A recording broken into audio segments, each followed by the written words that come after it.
गांव में सुखदेव नाम का एक व्यक्ति रहा करता था। सुखदेव एक गरीब किसान था।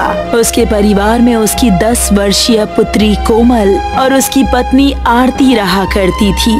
एक दिन की बात है, सुखदेव थका हारा अपने घर पर आया। अरे आरती, कहाँ हो तुम? बहुत तेज भूख लगी है। आरती मुस्कुराती हुई वहाँ पर आ गई। मुझे पता है जी, आप दिन भर खेत में कितनी मेहनत से काम करते हो और आज तो आपने दोपहर का भोजन भी नहीं किया। तुम तो जानती हो आरती, दिन ब दिन महंगाई बढ़ती जा रही है। हमें अपनी बिटिया कोमल के लिए अभी से ही उसके विवाह का सामान एकत्रित करना होगा। मुझे पता है और इसी बात की चिंता मुझे दिन रात खाई जाती है। चिंता मत करो आरती, मैं दिन रात खेत में सिर्फ और सिर्फ अपनी बिटिया के लिए ही मेहनत करता हूँ। देखना, जब हमारी बिटिया बड़ी हो जाएगी ना, तो हम उसका विवाह धूमधाम से करेंगे। ईश्वर करे आपके मुंह में घी शक्कर हो और आपकी बात 100% सही हो जाए। चिंता मत करो आरती, मुझे ईश्वर पर पूरा भरोसा है। मुझे आपसे एक और बात करनी है जी। हमारी कोमल बिटिया 5वीं कक्षा में आ गई है। आपका उसे आगे पढ़ाने का इरादा है भी या नहीं? क्यों नहीं आरती, ये भी कोई पूछने की बात है। हमें अपनी बिटिया की शिक्षा बीच में नहीं छुड़ानी चाहिए। पड़ोस की ताई अम्मा बोल रही थी कि आजकल की लड़कियों को पढ़ने लिखने का क्या फायदा है, अंत में तो उन्हें चूल्हा चौकी ही संभालना है ना। ये सब पुराने जमाने की बातें हो गई हैं आरती। जब किसी घर की बेटी शिक्षित हो जाती है ना, तो उसकी आने वाली पीढ़ी भी शिक्षित हो जाती है और शिक्षा ही हमारे आने वाले कल को सुधारती है। मुझे आपकी सोच पर गर्व है जी। मुझे आपसे इसी बात की उम्मीद थी। आरती की बात सुनकर सुखदेव मुस्कुराने लगा। अगले दिन सुखदेव फिर से अपने काम पर चला गया और मेहनत से हल चलाने में जुट गया। शाम को सुखदेव अपने घर जाने ही वाला था कि तभी गांव का मुखिया उसके पास आकर बोला, क्या हाल चाल है सुखदेव? ईश्वर की कृपा है मुखिया जी। मेरी समझ में नहीं आता सुखदेव कि तुम्हारे परिवार में तुम्हारी पत्नी और बेटी के अलावा और कोई नहीं है, फिर भी तुम दिन रात अपने खेत में इतनी कड़ी मेहनत करते हो। ऐसा क्यों? इतना धन कमा कर करोगे क्या? मुखिया जी, मैं ये सब कुछ अपने लिए नहीं करता हूँ, बल्कि अपनी बेटी कोमल के लिए करता हूँ। कोमल? कोमल के लिए? ये कैसी बातें कर रहे हो तुम? जहाँ तक मैं जानता हूँ, तुम्हारी बिटिया गांव के अच्छे स्कूल में पढ़ती है, अच्छा भोजन खाती है। तुम्हें भला और क्या चाहिए? मुखिया जी, कल को मेरी बेटी बड़ी हो जाएगी, मुझे उसके हाथ भी तो पीले करने हैं। बस इसीलिए मुझे अभी से कड़ी मेहनत करनी होगी ताकि मैं उसके विवाह का इंतजाम अच्छी तरह से कर सकूं। आप तो जानते हैं मुखिया जी, हमारे संसार में पिता के लिए सबसे बड़ी मान सम्मान की बात यही होती है कि उसकी बेटी अच्छे परिवार में ब्याह दी जाए। कुछ भी कहो सुखदेव, तुम बातें बहुत बड़ी बड़ी करते हो। आज के समाज में बहुत कम लोगों की सोच तुम्हारी जैसी है। मुझे तुम्हारी सोच पर गर्व है। और सुनो, अगर तुम्हें किसी भी चीज की जरूरत पड़े तो मुझे कहने में बिल्कुल भी हिचकिचाना मत। मैं इस गांव का मुखिया हूँ और मैं तुम्हारे जैसे मेहनती इंसान का हमेशा सम्मान करता आया हूँ। ये तो आपका बड़प्पन है मुखिया जी। आपने इतना कह दिया, मेरे लिए तो वही काफी है। बाकी मुझे अपनी मेहनत पर भरोसा है। सुखदेव की बात सुनकर मुखिया मुस्कुराता हुआ वहाँ से चला गया। दरअसल मुखिया अंदर से एक अच्छी प्रवृत्ति का इंसान था। वो गांव के लोगों का बहुत ही ख्याल रखता था। ऐसे ही 5 साल बीत गए। सुखदेव की बिटिया कोमल 15 वर्ष की हो चुकी थी। आरती बिटिया अब 15 वर्ष की हो गई है। आपने बिल्कुल सही कहा। मेरे भी मन में कल से यही विचार आ रहा था कि बिटिया 15 वर्ष की हो चुकी है। मुझे लगता है कि मैंने अब तक जितना भी धन एकत्रित किया है, मुझे अभी से बिटिया के विवाह का सामान शहर से लाकर घर पर एकत्रित कर लेना चाहिए। आप बिल्कुल सही कह रहे हैं जी। ठीक है आरती, मैं कल शहर जाता हूँ। अगले दिन सुखदेव शहर चला गया। सुखदेव शहर से बहुत सारे महंगे महंगे बर्तन अपने गांव अपने घर लेकर आ गया। इतने महंगे बर्तन को देखकर आरती बोली, अजी ये तो बहुत महंगे महंगे बर्तन हैं। तो तुम्हें क्या लगा आरती, मैं अपनी बिटिया को सस्ते बर्तन दूंगा क्या? अरे मेरी बिटिया इन बर्तनों में अपने ससुराल में भोजन बनाएगी। ससुराल में उसका कितना मान सम्मान होगा। आपकी बात बिल्कुल सही है जी। बिटिया का ससुराल में मान सम्मान हो, लोग उसे प्रेम की नजर से देखे। हमारे लिए इससे बढ़कर और क्या होगा। चिंता मत करो आरती, मैं आज से और ज्यादा मेहनत करूंगा। मैं अपनी बिटिया के विवाह में कोई भी कमी नहीं होने दूंगा। देखना आरती, हमारी बिटिया का विवाह गांव वाले बरसों याद रखेंगे। अगले दिन से सुखदेव और ज्यादा मेहनत से काम करने लगा। समय का पहिया ऐसे ही चलता रहा और ऐसे ही 10 वर्ष बीत गए। कोमल अब 25 वर्ष की हो चुकी थी। एक दिन सुखदेव थका हारा अपने घर पर आया। उसकी बेटी कोमल तुरंत अपने पिता के लिए पानी लेकर आई। पिताजी, बस अब बहुत हो गया। मैं बचपन से ही देख रही हूँ कि आप रोज इतनी कड़ी मेहनत करते हैं। ये सब मैं तुम्हारे लिए ही तो कर रहा हूँ। जो भी हो पिताजी, बस अब मुझे आपसे और मेहनत नहीं करवानी। मैं अब बड़ी हो गई हूँ और मेरी पढ़ाई भी कंप्लीट हो गई है। अब मैं एक अच्छी नौकरी कर सकती हूँ। कोमल की बात सुनकर उसकी माँ आरती मुस्कुराती हुई बोली, बिटिया, हम सब ने मेहनत इसीलिए नहीं की ताकि तुमसे हम कोई नौकरी करवा सके।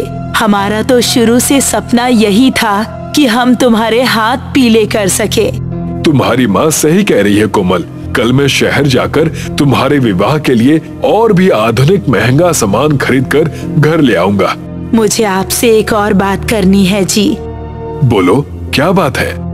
कुछ महीने पहले हमारी कोमल के लिए पड़ोस की गांव से जो रिश्ता आया था, उन्होंने अभी तक कोई जवाब नहीं दिया है। मैं तुम्हें बताना भूल गया आरती, उन्हें हमारी कोमल बहुत ज्यादा पसंद है और उन्होंने शादी के लिए हाँ कर दी है। वो अगले महीने शादी करने को बोल रहे हैं। हम दोनों को अभी बहुत सी तैयारी करनी है।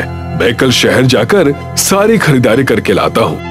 अगले दिन सुखदेव अपनी पत्नी आरती के साथ शहर चला गया और बहुत महंगे महंगे आधुनिक सामान खरीद कर ले आया।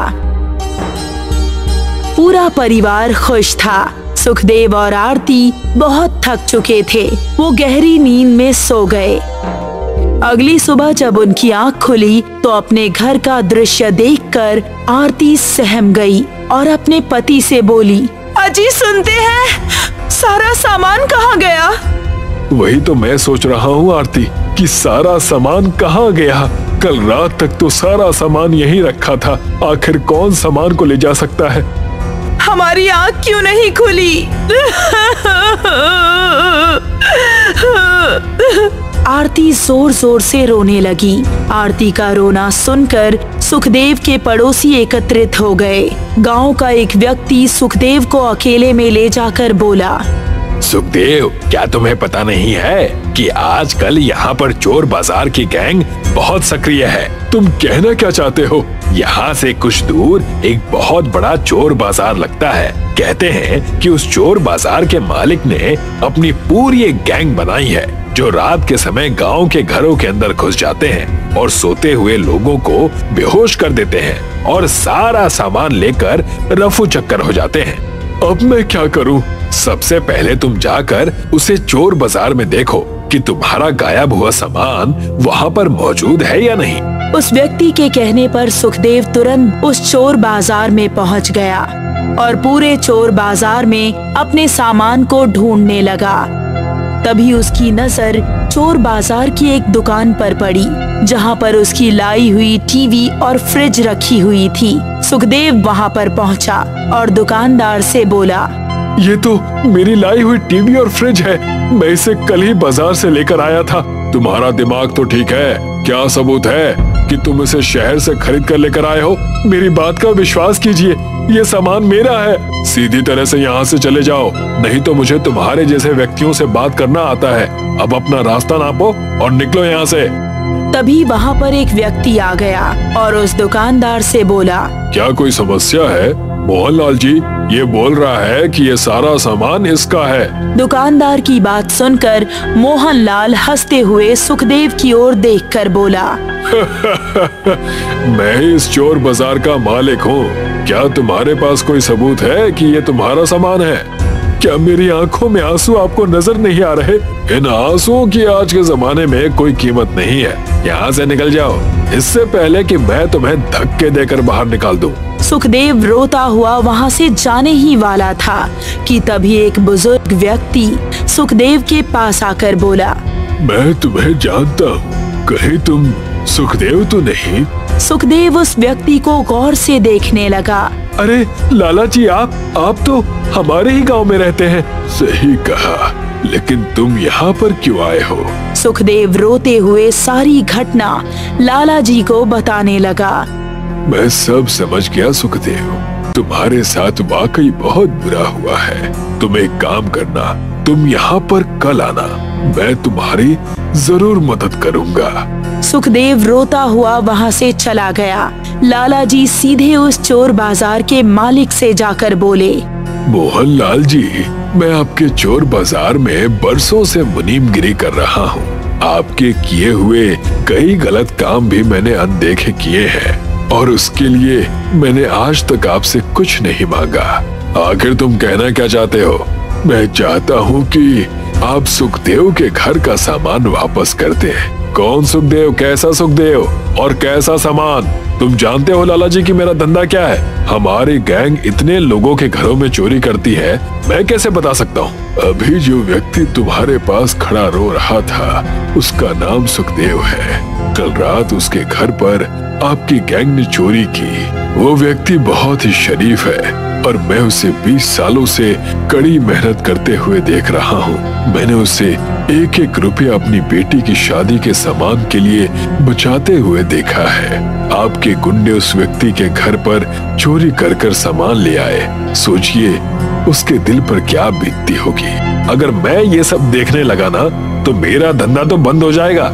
लाला जी, बेहतर यही होगा कि आप अपने काम से काम रखिए और यहाँ से निकल जाइए। और हाँ, ये मत बोलिए कि आप यहाँ पर मुनीम हैं, मालिक नहीं। मालिक मैं हूँ और यहाँ पर जो मैं कहता हूँ वही होता है। चोर बाजार के मालिक की बात सुनकर बुजुर्ग व्यक्ति मुंह लटकाकर वहाँ से चला गया। वो रात भर अपने घर पर सिर्फ और सिर्फ सुखदेव के बारे में ही सोचता रहा। अगले दिन वो फिर से चोर बाजार पर अपने काम पर निकल गया। सुखदेव उसका पहले से ही वहाँ इंतजार कर रहा था। मैं आ गया हूँ लाला जी, आपने कहा था ना कि आप मेरी मदद करेंगे। हाँ सुखदेव, मैंने कहा था। अच्छा ये बताओ, क्या तुम्हारे पास कुछ पैसे हैं या नहीं है? मैं एक एक रुपए का सामान खरीद कर कल ले आया था। यकीन मानिए लाला जी, अब मेरे पास खाने तक के पैसे नहीं है और मुझे अपना ही सामान 2 गुनी कीमत पर खरीदना पड़ रहा है। मैं इतनी जल्दी इतने सारे पैसे कहाँ से लेकर आऊंगा? आप जानते हैं कि मैं एक स्वाभिमानी व्यक्ति हूँ, किसी के सामने हाथ भी नहीं फैला सकता। लाला जी को सुखदेव पर बहुत ज्यादा तरस आ गया। उन्होंने कुछ रुपए सुखदेव के हाथों में रख दिए और बोले, जाओ इस चोर बाजार में जहाँ जहाँ तुम्हें अपना सामान नजर आए, उस सामान को खरीद लो। मैं तुम्हें चोर बाजार में खरीदारी करने के नियम बताता हूँ। तुम अपना सामान जब वहाँ से खरीदोगे तो कम से कम सिर्फ एक रेट बोलना। वो दुकानदार तुम्हें हर तरफ से कहेगा कि इतने में नहीं मिल पाएगा, लेकिन तुम अपनी बात पर कायम रहना। अंत में वो तुम्हें तुम्हारी ही रेट पर सामान बेचने के लिए तैयार हो जाएगा। ये बात तो सही है लाला जी, लेकिन ये पैसे मुझे आप दे क्यों रहे हैं? चिंता मत करो, मैंने इस चोर बाजार से बहुत कुछ कमाया है। तुम मेरे गांव के ही हो और मैंने तुम्हें सालों से मेहनत करते हुए देखा है। मैं तुम्हारी मदद करके कोई एहसान नहीं कर रहा, बल्कि अपने ऊपर उपकार कर रहा हूँ। शायद मेरे पाप का यही प्रायश्चित होगा। अब देर मत करो, इससे पहले कि तुम्हारा सामान बाजार में बिक जाए। लाला जी की बात सुनकर सुखदेव लाला जी के बताए अनुसार अपना सारा सामान खरीदने लगा। कुछ ही दिनों में सुखदेव अपना सारा सामान खरीद कर ले आया और कुछ दिन बाद सुखदेव और उसकी पत्नी लाला जी के घर पर गए, मगर उन्हें वहाँ पर लाला जी नहीं बल्कि उनकी पत्नी मिली। अरे, आप तो सुखदेव और उनकी पत्नी आरती है ना? जी हाँ, हम लाला जी से मिलना चाहते हैं। उन्होंने हमारे ऊपर जो एहसान किया है वो मैं जीवन भर नहीं चुका सकता।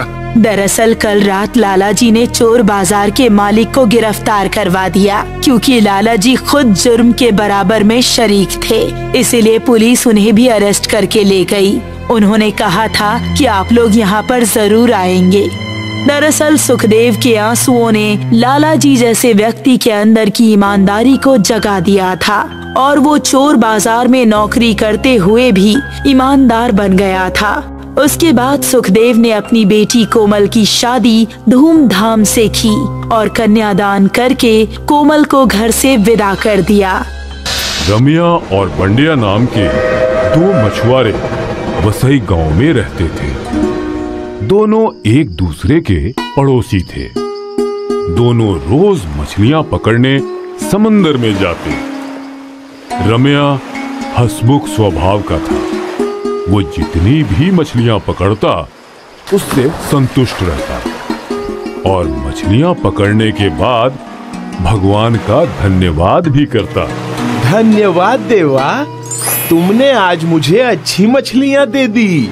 अपनी कृपा हमेशा मुझ पे बनाए रखना। और बंडिया जलन का मारा था। उसे ये कभी अच्छा नहीं लगता था कि कोई और उससे ज्यादा मछलियां पकड़े। क्या देवा, आज भी वही सिर्फ 2 मछलियां और वहाँ रमिया को 4 मछलियां मिली। देवा, तुम कब मुझे रमिया से ज्यादा मछलियां दोगे? दोनों मछलियां पकड़ने के बाद घर की ओर साथ में निकल पड़ते। क्या हुआ बंडिया, आज इतना उदास क्यों है? भाऊ, सिर्फ 2 मछलियां मिली। तो क्या हुआ? देवा ने मछलियां तो दी ना। पर आपको तो 4 मछली मिली ना। होता है, समंदर है, हो सकता है कि कल तुमको ज्यादा मछलियां मिले। बंडिया रमिया की बातों पे ध्यान नहीं देता और निराश होके चलता रहता है। रमिया अपने घर पहुंचा और उसकी पत्नी रमा पानी लेके आई। काय मग, आज कितनी मछलियां मिली? 4 मिली है। देवाची कृपा है। पता है, आज बंडिया बहुत उदास था। काय को? क्या हुआ बंडिया भाऊजी को? उसको सिर्फ 2 मछलियां मिली ना। अगर तर काय झालं? हर दिन एक जैसी मछली थोड़ी मिलती है। मैंने भी यही बोला उसको, पर वो समझा ही नहीं। कोई नहीं, हम उनकी उदासी ठीक कर देंगे। उनके लिए कुछ मीठा बनाती हूँ। वहाँ बंडिया अपने घर पहुँचा। काय झाला? आज भी कम मछलियाँ? हाँ, सिर्फ 2। और रामिया भाऊजी को कितनी मछलियाँ मिली? 4। पता नहीं सिर्फ तुमको ही कम मछलियाँ क्यों मिलती हैं? उदास बंडिया और उदास हो गया। बंडिया अपना मछलियों का जाला साफ कर रहा था, तभी रमिया और रमा वहाँ आए। बंडिया भाऊजी, हो बंडिया भाऊजी। अरे दादा, वही नहीं, आइए आइए। जया, रामिया दादा और वहिनी आए हैं। जया बाहर आई। रमा ने अपने हाथों की थाली जया को दी। ये मिठाई तुम्हारे और बंडिया भाऊजी के लिए है। धन्यवाद ताई। हाँ? ये किस खुशी में दादा?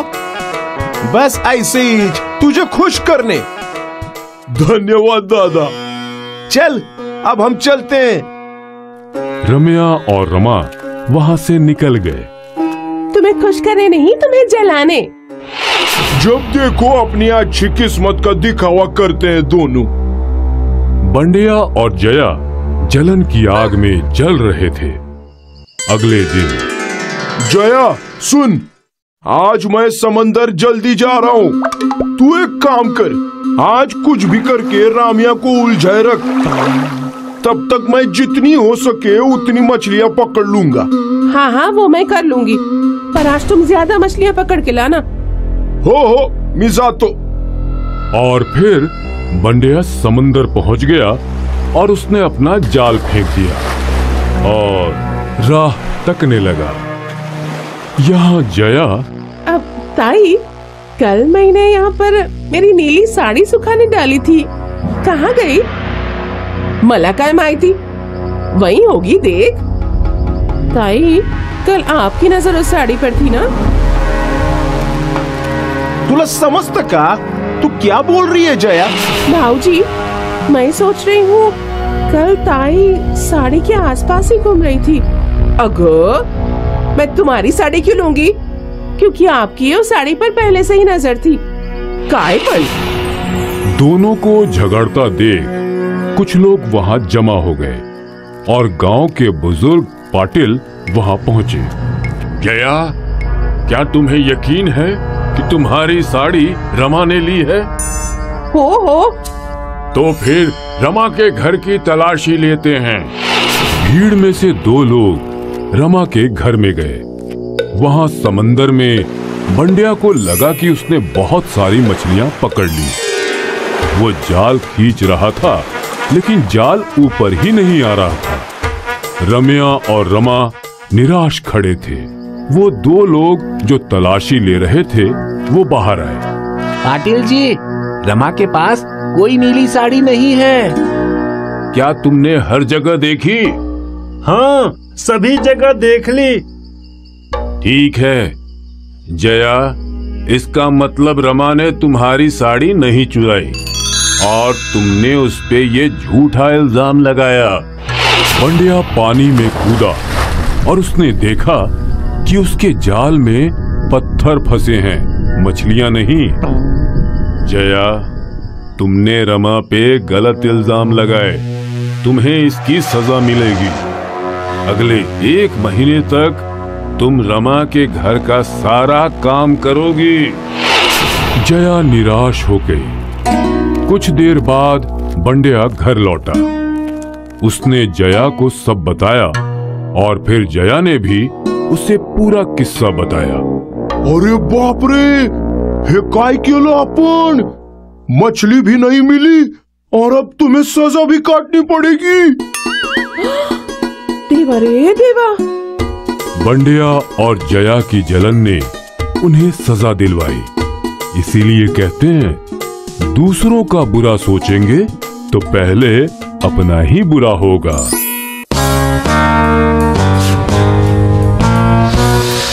रम्या एक मछुआरा था जो समुंदर के किनारे रहता था।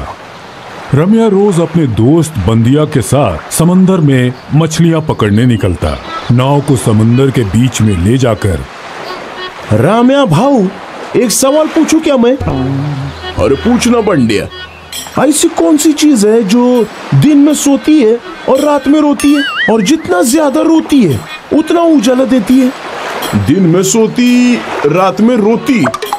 नहीं पता ना भाऊ? मैं बताऊं क्या? अरे रुक थोड़ा, ये तो मोमबत्ती है जो दिन में नहीं जलती और रात में जलती है, तो उससे मोम पिघल के गिरता है और रोशनी भी देती है, बराबर की नहीं?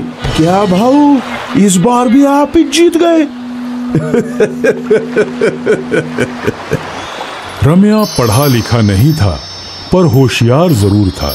रम्या घर पहुंच के अपनी पत्नी के साथ खाना खाता है। अहो, बंडिया भाऊजी बोल के गए हैं कि वो कल नहीं आएंगे। वो अपनी पत्नी को लेकर सासरवाड़ी जा रहे हैं। ओह ठीक है।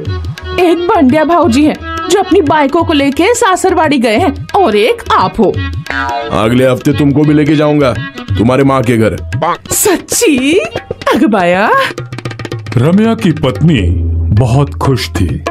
अगला दिन आया। रम्या आज अपने घर से अकेले ही मच्छी पकड़ने के लिए निकल पड़ा। चलो कोई बात नहीं, आज मैं अकेले ही मच्छी पकड़ूंगा। रम्या नाव लेकर समुंदर में निकल पड़ा। थोड़ी दूर पहुंच के उसने अपना जाल फेंका और बैठ के राह ताकने लगा। कुछ देर बाद उसने जाल पकड़ा तो उसे लगा कि उसके जाल में बहुत सारी मछलियां फंसी हैं। उसने पूरी ताकत लगा के जाल खींचा।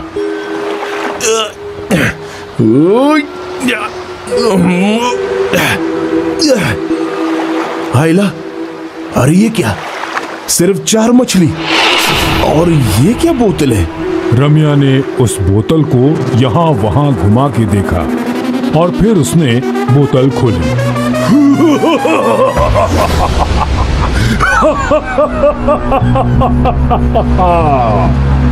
मैं पिंगारा हूँ, आज से 100 साल पहले मैं एक बहुत शक्तिशाली जादूगर था। मेरे नाम से हर एक जीव कांपता था, लेकिन एक श्राप के कारण मैं इस बोतल में कैद हो गया। तुमने मुझे आजाद किया, लेकिन अब मैं तुम्हें खा जाऊंगा। रम्या भूत को देखकर डर गया। अब रम्या सोच में पड़ गया। लेकिन मैंने तो तुम्हें आजाद किया, अब तुम मुझे ही खाओगे। क्यों नहीं?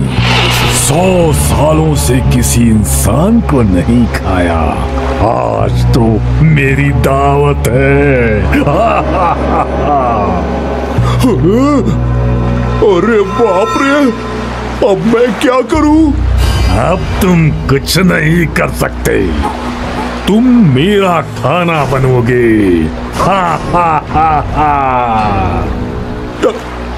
मुझे पता है तुम मुझे खा लोगे, पर मेरी एक आखिरी इच्छा तो पूरी कर दो। इच्छा? क्यों?